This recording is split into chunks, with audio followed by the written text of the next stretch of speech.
thank you so much for joining us. This is a real big treat. I just saw it earlier this week and really enjoyed it.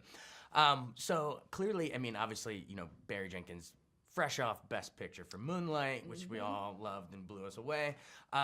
So everyone's looking forward to see what he's going to do next. And all of a sudden, oh my God, you're suddenly starring in the follow-up. So it's really anticipated, but I think you guys, you definitely lived up to that high bar. But just before we go into this, just take me into that though. Like, when did you see Moonlight and become aware of Barry to begin with? And then we'll go into the casting on this. I saw Moonlight when it hit theaters in Chicago. Ashton Sanders is actually a friend of mine, so I definitely was like, okay, I gotta go support Ashton. And I was just blown away. I remember, the credits rolling and just sitting there, me and my friend, like, what did we just see? That is something unlike anything we've ever seen before. And so then hearing that this was his follow-up, I mean, Barry Jenkins and James Baldwin, I knew this was going to be something, extremely, extremely special. And so when the opportunity came around to audition, I knew I had to try. And what's that reaction when you finally get that call saying, we're going with you in this role? You're going to be the lead. I tried to stay as calm as possible because Barry called me himself. So I didn't want to get too crazy. So I was just trying to, rush him off the phone so I could lose it. It's awesome. Well, I mean, you did a great job. And my favorite scene in the whole thing is when you and Stephan James, when you guys go look at the empty apartment. And you're not really seeing the potential, but he's trying to sell it, and he's moving the refrigerator around, and Barry's camera's like swooping and looking, and you can almost visualize what that apartment's going to be the way that you shoot that. But take me into shooting that scene and how you actually, on your face, you're as the actress, you have to portray, you're looking around a little skeptical, and then slowly you melt because it's such an adorable presentation. He wins you over. No, I mean, it was, I don't know, that was a fun day on set because Dave Franco was also just really cool, and I think we were just having a good time just playing with each other. Barry creates such a great environment for, all the artists that are a part of it to just feel comfortable being open, playing, giving and receiving. And so that scene is definitely, one of those moments where you just see us, having fun. Was that in the book, or was that more done for the script purposes, or you guys just kind of hashing out on us set? being showed the apartment and everything, that's definitely in the book. But then, Barry, and James created something special to take that moment even further. I just love it. Were you familiar with the book? Had you read it, or? I didn't get to read the book until before my chemistry read. Okay. And of course, I'm pretty sure, correct me if I'm wrong, I'm pretty sure this is the first narrative adaptation of a Baldwin book, because obviously I Am Not Your Negro was a great documentary. Right. I think it's an all-timer, even underrated as acclaimed as it was. I think it's an all-timer. But in terms of being the first to bring it into a fiction film, even though it's based on a real thing, what is the magic of James Baldwin, and what are you guys trying to go for in terms of? I mean, it's really commenting about, they say they got you by the balls, and people have to do plea deals, and what's sort of that?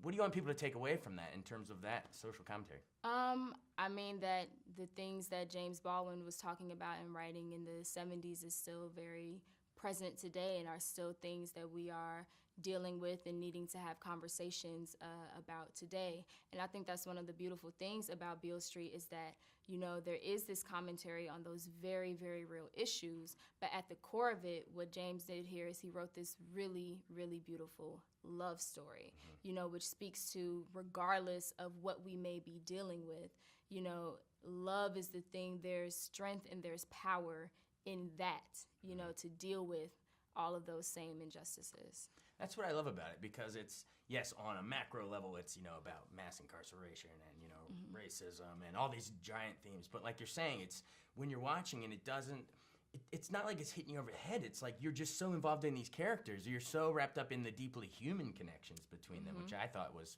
masterfully done by you guys. Dish on your co-star there, Stephan James. We talked to him. He came here for the Jesse Owens movie, I think. It was a great interview. But you're giving him a run for his money. We'll see how it ends. But no, just dote on him a little bit. Make him blush. If he's gonna watch this, why is he so great to work with? No, Steph, he's just so he has this really great confidence about him that was really, really nice for me to tap into, because I'm coming in a little unsure of myself. I'm like, what am I doing on this set? What does he mean setting up the shot? shot like this. What is this? Yeah. But Steph really encouraged me, you know, to take ownership of my place on that set, my place in the film, and I'm so, so thankful for that. And he also was just really fun to work with and really, I don't know, just patient and respectful of me being on this learning journey. So I'm so thankful for that. Not to mention your mom, Regina King.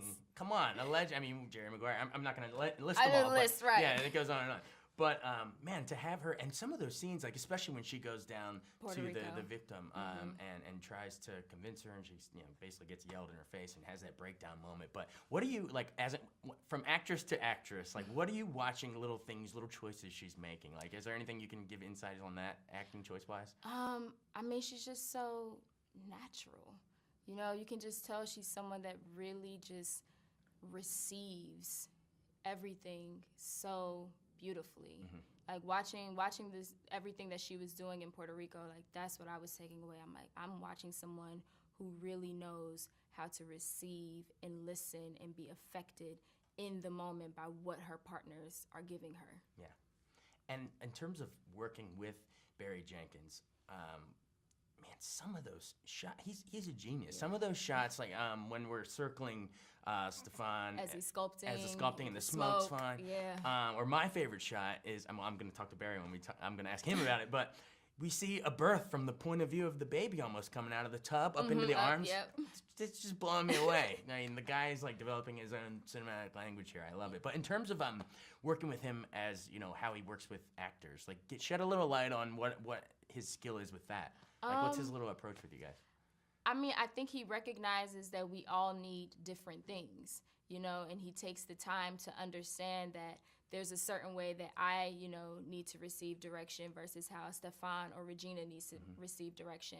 And I think that's, you know, what allows any artists that are working with him to really shine, because he, you know, understands how to talk to us and also just has so much patience on the set. Like I'm so thankful that this was my first experience. You know, I'm learning so much, and so to have so many people around me that are understanding to that, you know, really made this such a great experience. Absolutely. And final question, we're getting to go home, but in closing, tell us a little more about you. Where'd you come up? You know, high school theater, or what? You know, where'd you grow up? I grew up in Cincinnati, Ohio, and that's where I started, you know, getting involved in the arts. I went to the School for Creative and Performing Arts there, and then I just kept studying acting at DePaul in Chicago, and yeah, I've just been doing it for a very long time.